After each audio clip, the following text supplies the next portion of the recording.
PTI का future जो है वो ख़तरे में पड़ जाएगा। लड़ भिड़ के जो है वो इलेक्शन की डेट तय होगी, इलेक्शन के मामला तय होंगे और ये चूँकि पहली दफ़ा होगा इसलिए ये तजर्बा भी नया होगा। इंडिया में तो ये होता रहता है कि मरकज़ के इलेक्शन और सूबों के इलेक्शन अलग अलग होते हैं, पाकिस्तान में ये पहली दफ़ा होगा। तहरीक-ए-इंसाफ सड़कों से शुरू होने वाली और पॉपुलैरिटी पाने वाली जमात एक बार फिर सड़क पे आ गई है।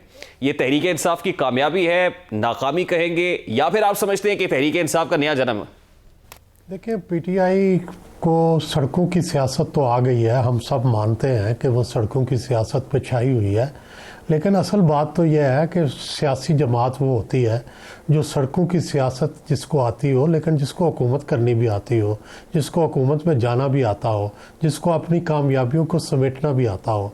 ये क्या मेरा ये ख्याल है कि अब तो थोड़ी फ्रस्ट्रेशन होनी चाहिए कि उन्होंने अपनी सारी कामयाबियां जो हैं उनको ज़ाया कर दिया। 2 सूबों में हुकूमत थी, उनको कुर्बान कर दिया और कुर्बान करके ऐसी तरफ चले गए हैं जिसमें उन्हें मुस्तकबिल का कुछ पता नहीं है कि अब इनका मुस्तकबिल क्या होगा, क्या ये इलेक्शन में जीत सकेंगे, इलेक्शन कैसा होगा, इलेक्शन की क्या गारंटीज़ होंगी। मेरा ख्याल है इन्होंने कुछ भी हासिल नहीं किया और एक अंधेरी गली में ये आ गए हैं।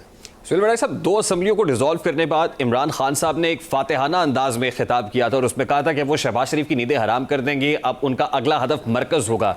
लेकिन मरकज़ वालों ने इमरान खान के अरकान कौमी असम्बली के इस्तीफ़े मंजूर करके एक नई सियासी चाल चल दी। आप समझते हैं कि इमरान खान ने अपने पाँव पर खुद कुल्हाड़ी मारी? जी देखिए, मेरा तो ये ख्याल है, मैं तो अगर इजाज़त दें तो मैं तो दोनों तरफ पे क्रिटिसिज्म करूँगा। मैं समझता हूँ कि जो कौमी असम्बली में उनके इस्तीफ़े मंजूर किए हैं ये भी गलत किया है। होना तो ये चाहिए था कि इमरान खान जब कौमी असम्बली में गए थे तो उसके बाद आप आपस में मुज़ाकरात करते, मुज़ाकरात करके इलेक्शन की डेट तय करते, इलेक्शन की डेट तय करके सारे मुल्क को इलेक्शन की तरफ लेके जाया जाता। अब पंजाब में इलेक्शन हो रहे होंगे, खैबर पख्तूनख्वा में इलेक्शन हो रहे होंगे और मरकज़ के इलेक्शन नहीं होंगे। ये 1973 के बाद पहली दफ़ा ऐसा होगा कि जिसमें सूबों और मरकज़ के अलग अलग इलेक्शन होंगे। फिर इसकी अपनी कॉम्प्लिकेशंस हैं कि जब सूबे के इलेक्शन हो रहे होंगे तो ऊपर मरकज़ के वज़ीर ना हिस्सा ले सकेंगे किसी कैंपेन में, ना कुछ कर सकेंगे, और फिर जब मरकज़ के इंतखाबात हो रहे होंगे तो सूबे में हुकूमत बनी होगी। तो ये एक अजीबोगरीब सा मामला है जिसको समझना मुश्किल है और ये चूँकि पहली दफ़ा होगा इसलिए ये तजर्बा भी नया होगा। इंडिया में तो ये होता रहता है कि मरकज़ के इलेक्शन और सूबों के इलेक्शन अलग अलग होते हैं, पाकिस्तान में ये पहली दफ़ा होगा। जी सुहेल साहब, correct me if I am wrong, हमारे यहाँ 77 फिर उसके बाद 85 में 93 के अंदर इलेक्शंस मरकज़ और सूबों के मतलब कुछ दिनों के वक्फों से तो होते रहे हैं, उसके बाद फिर ये इकट्ठे होने लगे। लेकिन कतई नज़र इस बात से मरकज़ में इस्तीफ़े मंजूर करके वफाकी हुकूमत की स्ट्रैटेजी तो बड़ी क्लियर दिखाई दे रही है कि जब तक इमरान खान ने सूबाई असम्बलियाँ डिसॉल्व नहीं की थी, वफाकी हुकूमत दावत दे रही थी कि आइए आप असम्बली में बैठे हम बातचीत करते हैं। इमरान खान उस वक्त तैयार नहीं थे, वफाकी हुकूमत ये चाहती थी कि सूबाई असम्बलियाँ डिसॉल्व ना हो, लेकिन इसके बावजूद इमरान खान ने किया। तो क्या दूसरी तरफ से भी अब एक मैटर ऑफ ईगो है, वो समझते हैं कि आपने अपनी कर ली, अब हम अपनी करके दिखाएंगे, तो ये तो डेडलॉक रहेगा, फिर मुल्क आम इंतखाबात की तरफ ऐसे हालात में बढ़ता हुआ देख रहे हैं आप? जी देखिए, अल्टीमेटली तो इलेक्शन तो होने हैं इस साल, लेकिन इलेक्शन डेडलॉक के नतीजे में हो तो वो तो कोई अच्छा नहीं है। बेहतर होता है कि इलेक्शन कंसेंसस के नतीजे में होते। इलेक्शन तो होने हैं क्योंकि इलेक्शन को टालने के लिए आपको सुप्रीम कोर्ट को इन्वॉल्व करना पड़ेगा, आपको कॉन्स्टिट्यूशन से बाहर जाना पड़ेगा, इजाज़त लेनी पड़ेगी, वैसे नहीं हो सकता। इसलिए इलेक्शन से तो दौड़ना बड़ा मुश्किल है। लेकिन सवाल यह है कि क्या इलेक्शन लड़ाई के बाद होंगे या इलेक्शन सुलह के बाद होंगे। बेहतर होता सुलह के बाद होते और आपस में इलेक्शन की डेट मुकर्रर करते, और अब बजाय इसके कि लड़ भिड़ के जो है वो इलेक्शन की डेट तय होगी, इलेक्शन के मामला तय होंगे। सुहेल साहब, आपको नहीं लगता कि वफाकी हुकूमत भी जो इस वक्त उनका तर्ज अमल है, लगता नहीं है कि जल्दी वो इलेक्शंस कराने के, कंडक्ट करने के मूड में हैं? जी नहीं, लगता है कि वो ये चाहते हैं कि सूबाई असम्बलियों के इलेक्शन पहले हो जाए और फिर कौमी असम्बली के इलेक्शन बाद में हो, और वो पता नहीं कब हो, वो पता नहीं अक्टूबर में हो या उससे भी आगे टालना चाहेंगे। लेकिन बहरहाल कॉन्स्टिट्यूशन तो ये कहता है कि इस साल में इलेक्शन होने हैं। और इलेक्शन होने चाहिए, कॉन्स्टिट्यूशन को फॉलो करना चाहिए। मेरा बड़ा सादा सा सवाल है आपसे सर, अगर इलेक्शंस मतलब सूबाई असेंबलियों में भी होते हैं, सूबे के लेवल पे इलेक्शंस होते हैं, तो ग्राउंड पे आपको क्या दिखाई दे रहा है? क्या वो वेव जो इमरान खान साहब की बनी थी आउस्टर के बाद उनकी अपनी हुकूमत की, वो वेव बरकरार है, उसमें कमी आई है, वोट बैंक कम हुआ है, बड़ा है? आप क्या देख रहे हैं? देखिए, कोई अभी इसका टेस्टर तो नहीं है, कोई ऐसा पैमाना तो नहीं है जिससे पता चल सके कि कम हुए हैं, ज़्यादा हुए हैं। अंदाज़ा ये है कि उतने ही होंगे जितने के बाय इलेक्शंस में थे।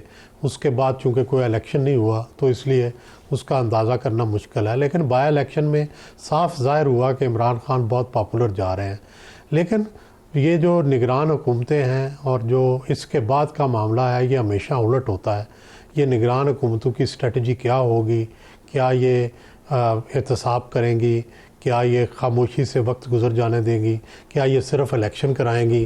क्या ये उनसे पूछेंगे भी? क्या उनकी कारनामे हाईलाइट करेंगे, नहीं करेंगे? ये एक नई सूरत हाल होगी जिससे गुजरना होगा। और मैं लगा उसके बाद ही हम ये कह सकेंगे कि इलेक्शन कैसा है और इमरान की पॉपुलैरिटी क्या कायम रही है या कम हुई है। क्योंकि मुझे ये लगता है कि ये निगरान हुकूमतें जो हैं ये कोई इमरान के लिए ज़्यादा फ़ायदेमंद नहीं होंगी। सुहेल साहब, एज फार एज पंजाब की निगरान हुकूमत इस कंसर्न, इससे पेशतर के अभी कुछ दिन गुजरते तकर्री तैनाती से पहले और बाद में जिस तरह का रिएक्शन पीटीआई की तरफ से आया है और इलेक्शन कमीशन के बाहर आज एहतजाज किया है, अब देखिए जो बाइडन से शुरू होने वाला बयानिया यानी इंटरनेशनल रिजीम चेंज ऑपरेशन के बाद जैसे जैसे लोकल इस्टेब्लिशमेंट के ऊपर, लोकल ऑपोजिशन के ऊपर मलबा गिराया गया, यहाँ तक कि हुसैन हक्कानी के ऊपर गिराया गया, अब वो होते हुए मोहसिन नकवी तक आ गया है। क्या ये जस्टिफाइड है, आप समझते हैं? नहीं, बिल्कुल जस्टिफाइड नहीं है। बिल्कुल आइन के मुताबिक, आइन के अंदर जो लिखा है और बड़ा आइन के अंदर वाज़े तौर पर लिखा है कि किस तरह केयर टेकर चीफ मिनिस्टर का इंतखाब हो, उसके मुताबिक इंतखाब हुआ है। बड़ा शफाफ सारे नाम वाज़े थे, उन नामों में से एक नाम का इंतखाब हुआ है। तो मेरा ख़्याल है कि इस पर एतराज़ करना बिल्कुल नाजायज़ है। और इस एहतजाज करने से तो निगरान हुकूमत को जो है आप अपने ख़िलाफ़ करेंगे, ये करना नहीं चाहिए। इनको ये एक्सेप्ट करना चाहिए और जो भी एम्पायर मुकर्रर हुए हैं अब उनके देखें कि वो किस तरह कंडक्ट करते हैं। अगर कोई वो ऐसी बात करें फिर तो एहतजाज बनता है। अगर वो कभी उन्होंने कुछ किया ही नहीं है, अभी सिर्फ वो डोमिनेट हुए हैं और आपने एहतजाज शुरू कर दिया है, तो ये तो ज़्यादती है। इस तरह के एहतजाज से कोई रिलीफ पीटीआई को मिल सके या इस सोच के तहत जैसे चौधरी परवेज लाई कहते हैं हम सुप्रीम कोर्ट का दरवाजा खटखटाएंगे, आपको लगता है कि ऐसा कोई रिलीफ का ऑप्शन पीटीआई के पास मौजूद है? दबाव डालने जी, ये सिर्फ दबाव डालने की कोशिश है और पीटीआई हमेशा दबाव में रखने की कोशिश करती है। तो मेरा ख्याल है कि दबाव की पॉलिसी हमेशा तो कामयाब नहीं होती, लेकिन बहरहाल देखें दबाव कितना कामयाब होता है, ये उल्टा ना पड़ जाए। ठीक, यानी आप समझते हैं कि ये काउंटर प्रोडक्टिव भी हो सकता है? जी हाँ। और काउंटर प्रोडक्टिव इन सेंस अगर मैं इसको मजीद अगर सिंप्लीफाई करें व्यूअर्स के लिए, तो इमरान खान साहब तो खुद दो हुकूमतों के शेल्टर्स में थे, यानी केपी की हुकूमत थी, सूबाई हुकूमत पंजाब की उनके पास थी, सिक्योरिटी प्रोटोकॉल ये सब कुछ था, अब नहीं है। और फिर केसेस भी ऐसे हैं कि हर रोज़ एक नए बादल होते हैं और वो गहरे ही होते चले जा रहे हैं हर गुजरते दिन के साथ। वो तोशा खाना केस हो, वो ममनुआ फंडिंग केस हो, वो इवन टेरियान केस हो, नाहली की तलवार भी लटक रही है। तो क्या ऐसे इम्प्लीकेशंस भी इमरान खान साहब पर देख रहे हैं आप? जी डेफिनेटली, ज़ाहिर है उन्हें इस प्रोसेस से गुजरना पड़ेगा। ये सारे चीज़ें चल रही हैं उनके ख़िलाफ़ और बड़ी देर से वो बच रहे हैं। और लोग कहते थे कि जनरल बाजवा की वजह से बच रहे हैं, तो मेरा ख्याल है देखें अब जनरल बाजवा का जो पोस्ट सिनेरियो है, क्या उसमें भी वो बच पाते हैं या नहीं बच पाते। ठीक, अच्छा ये मरकज़ के अंदर जो इस्तीफ़ों का मामला है, अभी एक पिटीशन कोर्ट के अंदर ऑलरेडी पड़ी हुई है। पाकिस्तान तहरीक इंसाफ गई थी जिसमें उन्होंने कहा था कि हमारे तमाम इस्तीफ़े मंजूर किए जाएं। ये 11 इस्तीफ़े आपने मंजूर क्यों किए? और उसके बाद हमने देखा कि 35 इस्तीफ़े, फिर 35 इस्तीफ़े, अब 43 इस्तीफ़े।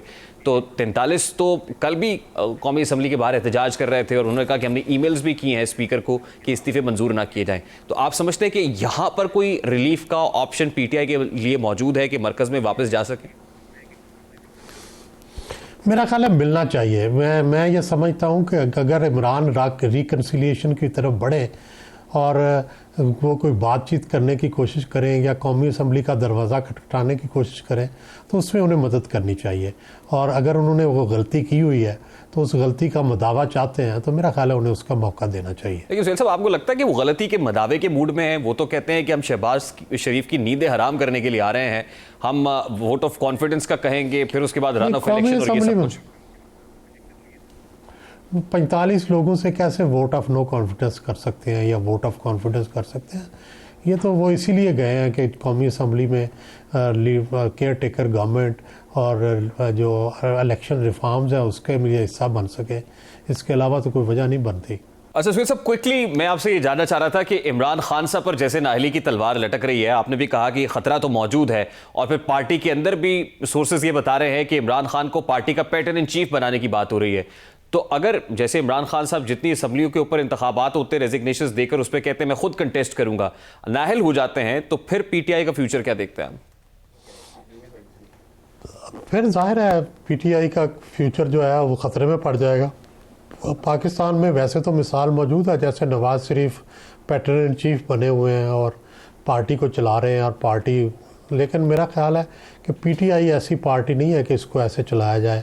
इसमें ख़तरा रहेगा फिर ग्रुप्स बनने का, मुख्तलिफ प्रेशर ग्रुप्स बनने का, और फिर वो उस तरह से पार्टी नहीं रहेगी। लेकिन ज़ाहिर है पॉपुलर शख्सियत तो इमरान खान मौजूद है और पॉपुलैरिटी उनके साथ रहेगी। वो जिधर भी जाएंगे आवाम का वोट बैंक तो उनके साथ ही जाएगा।